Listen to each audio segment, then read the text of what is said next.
এগুলো কিন্তু হয়েছে একদম দোকানের মতো, দেখে চেনাই যাবে না যে এগুলো বাড়িতে বানানো হয়েছে।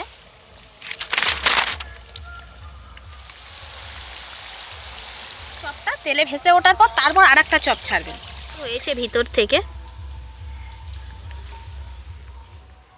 একদম হুবহু দোকানের মতো হয়েছে। প্রতিটা চপ যেমন সুন্দর ফুলেছে তেমন সুন্দর মুচমুচে হয়েছে। নমস্কার বন্ধুরা, কাকলির রান্নাঘর উইথ ভিলেজ ফুডে সবাইকে স্বাগত জানিয়ে আজকে আমি আপনাদের সাথে শেয়ার করব সকলের প্রিয় আলুর চপের রেসিপি। সন্ধ্যাবেলায় মুড়ির সাথে অন্য কিছু থাক আর না থাক, এক পিস যদি চপ থাকে তাহলে কিন্তু সন্ধ্যার টিফিনটা পুরো জমে যায়। তাছাড়া আমরা তো দোকান থেকে সাধারণত চপ কিনে খাই, তবে ঘরেও কিন্তু খুব সহজ পদ্ধতিতে আর কম উপকরণে এই চপটা বানিয়ে নেওয়া যায়। তাই বলবো আজকের রেসিপিটা আপনারা প্লিজ প্রথম থেকে শেষ পর্যন্ত দেখতে থাকুন, আশা করছি খুবই ভালো লাগবে। আর যে সকল বন্ধুরা এখনো পর্যন্ত নতুন তারা যদি ইউটিউব থেকে দেখেন তাহলে চ্যানেলটিকে সাবস্ক্রাইব এবং ফেসবুক পেজ থেকে দেখলে পেজটাকে ফলো করে আমার পাশে থাকবেন। তাহলে এখন রান্নাঘরে চলে যাবো আর আজকে রেসিপিটা শুরু করে ফেলবো। চপের জন্য প্রথমেই আমি আলুগুলোকে সেদ্ধ করে নেব। তো এখানে আমি বেশ কয়েকটা আলু নিয়েছি, 5টা আলু রয়েছে। আপনারা নিজেদের পরিমাণ মতো কম বেশি করে নিতে পারেন আলুটা। তো আলুটাকে ভালো করে আমি ধুয়ে নিয়েছি আর খোসা সমেত আলুটা সেদ্ধ করে নেব। চপের জন্য আলু কিন্তু খোসা সমেত সেদ্ধ করাই ভালো, এতে করে আলুর স্বাদটা ভালো পাওয়া যায়। আর আলুর যদি খোসা ছাড়িয়ে দিই সেক্ষেত্রে কিন্তু জলটা একটু চপসা চপসা লাগে, অর্থাৎ আলুটা একটু জলটা বেশি শুষে নেয়। তো এবার আমি আলুগুলোকে খুব ভালো করে সেদ্ধ করে নেব। এখানে লবণ দেওয়ার কোনো দরকার নেই। আলুটা সেদ্ধ করতে দিয়ে এবার এদিকে আমি বেসনটাকে মেখে নেব। তো এখানে আমি 500 গ্রাম বেসন নিয়েছি। চপের জন্য বেসনের পরিমাণ একটু বেশি হলে ভালো হয়। তো যখন আমি ডোবাবো পুরটা তখন কিন্তু একটু বেশি পরিমাণে থাকলে অনেক বেশি ভালো হবে। তো সেজন্য বেসনটা নিয়েছি। তো আপনারা কম বেশি করে কিন্তু নিজেদের পরিমাণ মতো নিয়ে নিতে পারেন, যেমন মাপ করে আলু নেবেন। তো এবার আমি বেসনের মধ্যে দিয়ে দেব লবণ। এই যে চা চামচটা নিয়েছি, চা চামচের মাপ করে 1 চামচ দিয়ে দিচ্ছি লবণ। দেব 1 চামচ হলুদ গুঁড়ো, 1 চামচ লঙ্কা গুঁড়ো, আর দিয়ে দেবো এখানে 500 গ্রাম বেসনের জন্য 3 চামচ চালের গুঁড়ো। এবার এই শুকনো উপকরণগুলো একটু হাত দিয়ে ভালো করে মিশিয়ে নেব।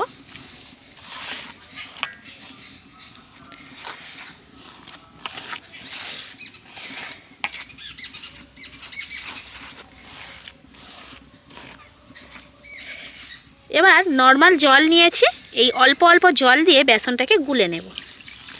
খুব বেশি জল দিয়ে প্রথমে কিন্তু বেসনটাকে গুলে নেওয়া যাবে না, অল্প অল্প জল দিতে হবে আর মেশাতে হবে। আর চপের জন্য বেসনের এই ব্যাটারটা কিন্তু একটু ঘন হবে। চপ বানানোর সময় বেসনটাকে একটু আগে থেকে মেখে রেখে দেবেন। আর এই রকম ঘন অবস্থায় কিন্তু ভালো করে একটু ফেটিয়ে নিতে হবে বেসনটাকে।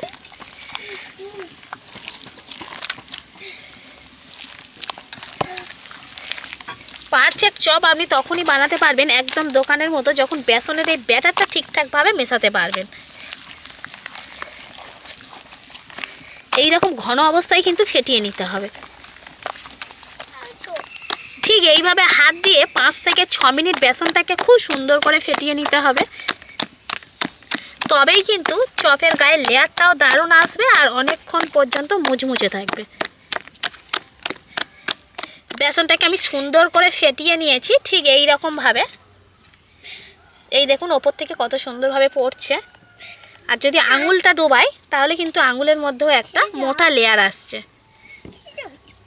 তো বেসনটাকে এবার আমি চাপা দিয়ে রেখে দেব। তো চাপা দিয়ে বেশ কিছুক্ষণ রাখার পর বেসনটা কিন্তু আরেকটু পাতলা হয়ে যাবে, এতটা ঘন থাকবে না। সেজন্য প্রথমে একটু ঘন করে মাখিয়ে রাখতে হবে। এদিকে আলুটাও খুব সুন্দরভাবে সেদ্ধ হয়ে গেছে। এবার আলুগুলোকে আমি তুলে নিচ্ছি। আলুর গায়ের খোসাগুলো এবার ছাড়িয়ে নেব।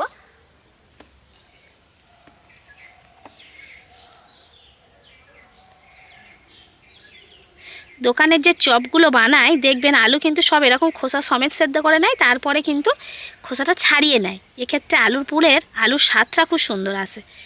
এবার আমি চপের জন্য একটা স্পেশাল মশলা করে নেব। তার জন্য বেশি কিছু নিইনি। এখানে দেখুন 1 চামচ নিয়েছি গোটা ধনে, 1 চামচ গোটা জিরে, এখানে নিয়েছি গরম মশলা, গোটা গরম মশলা রয়েছে দারুচিনি, এলাচ, লবঙ্গ, আর নিয়েছি 4টে শুকনো লঙ্কা। তো শুকনো লঙ্কার পরিমাণটা কম বেশি করে নিতে পারবেন। এগুলোকে এখন শুকনো কড়াইতে একটু ভেজে নেব। খুব বেশি কড়া করে না, জাস্ট হালকা করে ভেজে নেব।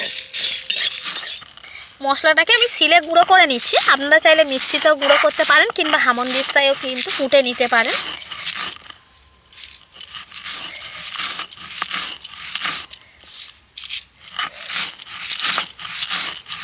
চপের আলুর পুরটা তৈরি করে নেব, তার জন্য আবারও কড়া পরিষ্কার করে নিয়েছি। এবার কড়াইতে দিয়ে দিচ্ছি সর্ষের তেল। সর্ষের তেলে কিন্তু পুর বানালে ভালো লাগবে, তো খুব বেশি তেল না, অল্প করে তেল দেব। আর আজকে আমি আমিষ পদ্ধতিতে চপটা বানাচ্ছি, যেমন করে দোকানে বানানো হয় পেঁয়াজ আদা রসুন দিয়ে। তো আপনারা চাইলে কিন্তু পেঁয়াজ আদা রসুন ছাড়া নিরামিষ পদ্ধতিতেও চপ বানাতে পারেন, তবে সেক্ষেত্রে রেসিপিটা অন্য রকমের হবে। আপনারা যদি চান নিরামিষ চপের রেসিপি তো কমেন্টে জানাবেন, পরে একদিন আমি দেখিয়ে দেবো। তো তেলের মধ্যে প্রথমেই আমি দিয়ে দিচ্ছি পেঁয়াজ কুচি। পেঁয়াজটাকে এখন হালকা করে ভেজে নেব।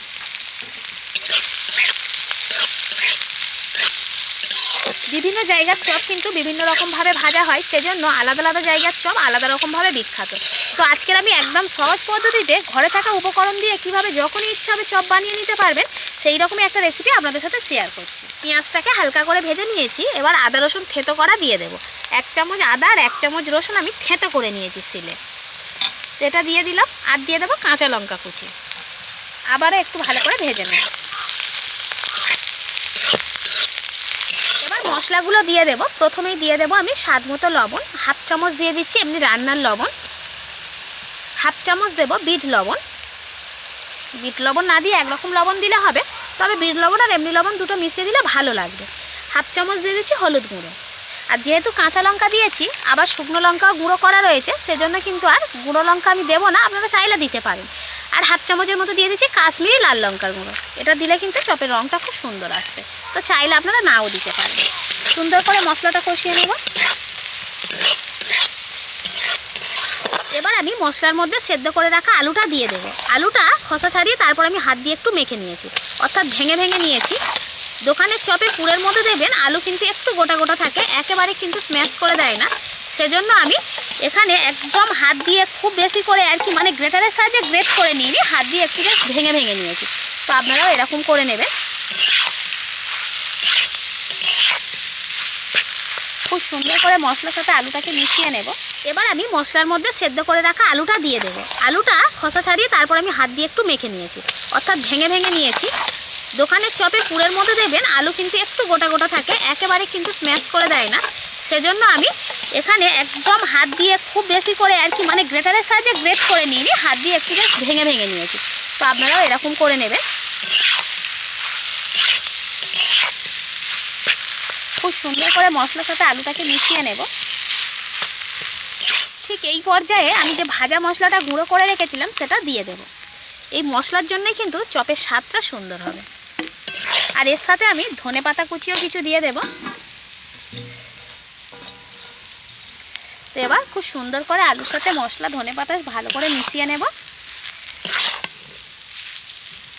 আলুটা সেদ্ধ করার পর আলুর মধ্যে যে একটু জল জল ভাব থাকে, জলীয় ভাব, সেটাকে কিন্তু এইভাবে নেড়ে চেড়ে সুন্দর করে শুকিয়ে নিতে হবে। আলুটাকে একটু টান টান করে নিতে হবে, অর্থাৎ টাইট টাইট হয়ে থাকবে। ঠিক এই পর্যায়ে আমি যে ভাজা মশলাটা গুঁড়ো করে রেখেছিলাম সেটা দিয়ে দেব। এই মশলার জন্যই কিন্তু চপের স্বাদটা সুন্দর হবে। আর এর সাথে আমি ধনেপাতা কুচিও কিছু দিয়ে দেব। তো এবার খুব সুন্দর করে আলুর সাথে মশলা ধনেপাতা ভালো করে মিশিয়ে নেব। আলুটা সেদ্ধ করার পর আলুর মধ্যে যে একটু জল জল ভাব থাকে, জলীয় ভাব, সেটাকে কিন্তু এইভাবে নেড়ে চেড়ে সুন্দর করে শুকিয়ে নিতে হবে। আলুটাকে একটু টান টান করে নিতে হবে, অর্থাৎ টাইট টাইট হয়ে থাকবে। পুর আমার একদম রেডি, দেখুন কড়া ছেড়ে উঠে আসছে। ঠিক এই সময় পুরটাকে আমি নামিয়ে নেব।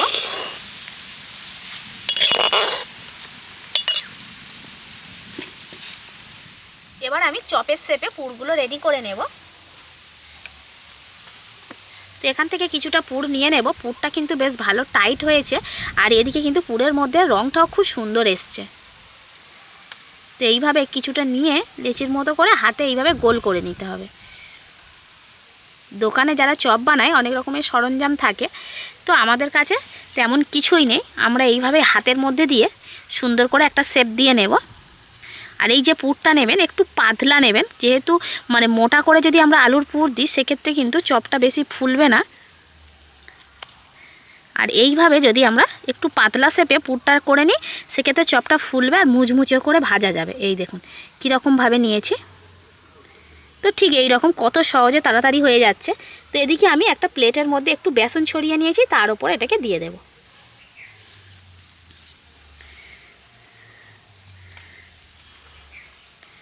একই এলাকায় বিভিন্ন চপ দোকানে দেখবেন চপের স্বাদ বিভিন্ন রকমের হয়।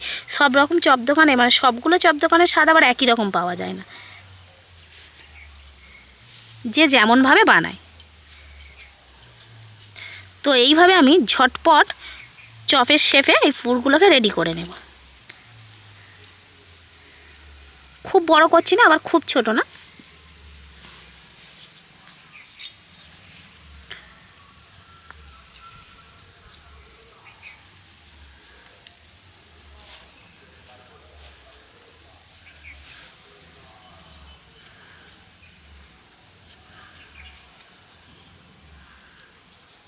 আর এই যে শুকনো বেসনটা আমি ছড়িয়ে নিয়েছি প্লেটে, এতে করে কি হবে, এই পুরটা যখন তুলবো খুব সহজে উঠে আসবে। আর এমনকি যখন চপটা ভাজা হবে, চপের ওপরে যে বেসনের লেয়ারটা থাকবে সেটা কিন্তু এই পুরের থেকে আলাদা হয়ে যাবে, খুব সুন্দর ভাজা যাবে। কত তাড়াতাড়ি হয়ে যাচ্ছে, কিছুর দরকার নেই, জাস্ট হাতের তালুতে এইরকম বসিয়ে একটা শেপ দিয়ে নিতে হবে।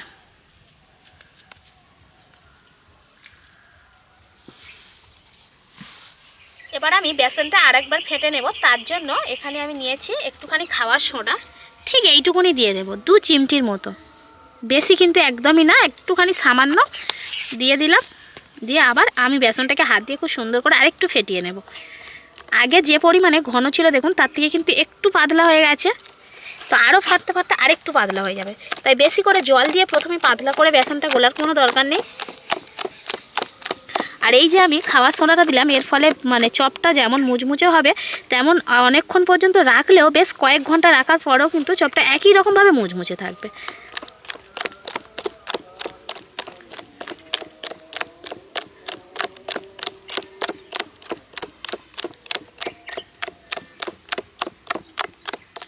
বেসনের কালারটাও কত সুন্দর এসছে দেখুন।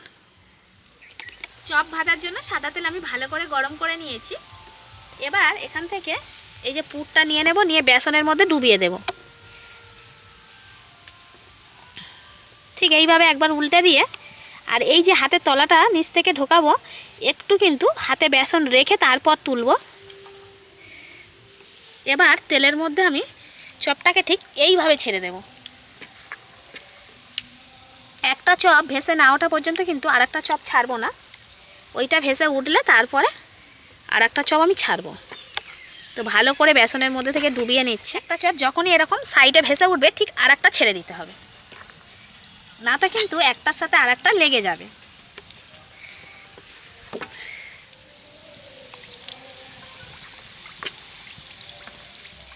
এই জন্যেই কিন্তু আমি বলেছিলাম একটু বেশি করে বেসন হলে তবেই ভালো হয়।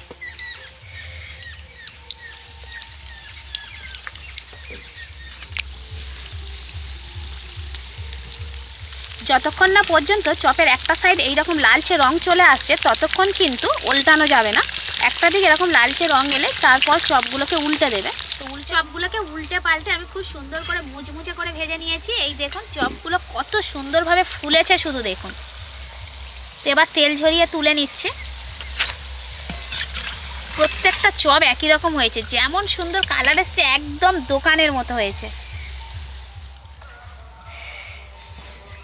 হাতটাকে এইভাবে উল্টিয়ে এইভাবে ছেড়ে দেবেন তেলের ওপর।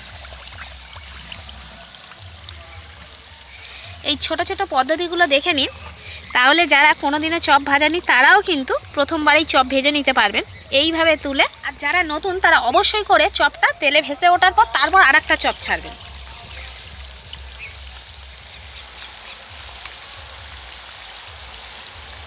পরের ব্যাচের চপগুলো ভাজা হয়ে গেছে, তুলে নেব। দেখুন চপগুলো কিন্তু হয়েছে একদম দোকানের মতো, দেখে চেনাই যাবে না যেগুলো বাড়িতে বানানো হয়েছে।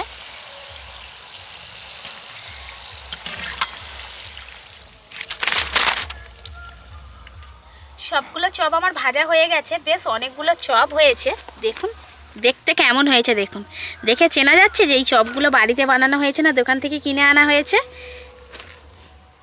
একদম হুবহু দোকানের মতো হয়েছে। প্রতিটা চপ যেমন সুন্দর ফুলেছে তেমন সুন্দর মুচমুচে হয়েছে। আওয়াজ শুনে নিশ্চয়ই বুঝতে পারছেন। চপটা ভেঙে দেখাচ্ছি, দেখুন কতটা সুন্দর হয়েছে ভিতর থেকে। সন্ধ্যাবেলা মুড়ির সাথে কিংবা চায়ের সাথে যদি এরকম গরম গরম চপ ভেজে নেন বাড়িতে, তাহলে কিন্তু বাড়ির যে কজনই থাকবেন সবাই কিন্তু খুশি হয়ে যাবে। আর এই চপটা যে কোনো সিজনে যে কোনো সময় খাওয়া যায়, কারণ চপ খেতে আমরা সবাই ভালোবাসি। তো বন্ধুরা, কতটা সহজ পদ্ধতিতে আর কম উপকরণে আর কত কম সময়ের মধ্যে আজকে চপটা বানিয়ে নিলাম, সেটা তো আপনারা দেখতে পেলেনই। তো অবশ্যই করে বাড়িতে এই রকম পদ্ধতিতে একবার চপ বানিয়ে দেখুন। যেমন কাজটা সহজ হয়ে যাবে, তেমন এই চপটা খেতেও খুবই ভালো লাগে। তো বন্ধুরা, আমার আজকের এই আলুর চপের রেসিপিটা আপনাদের কেমন লাগলো সেটা অবশ্যই কমেন্ট করে জানাবেন। আর ভালো লাগলে লাইক, কমেন্ট, শেয়ার, সাবস্ক্রাইব এবং ফলো করে আমার পাশে থাকবেন। আর আমার নিত্য নতুন রেসিপিগুলো এইভাবেই দেখতে থাকবেন। তাহলে আজকের মতো এখানেই শেষ করছি। সবাই ভালো থাকবেন, সুস্থ থাকবেন। দেখা হবে পরের রেসিপিতে।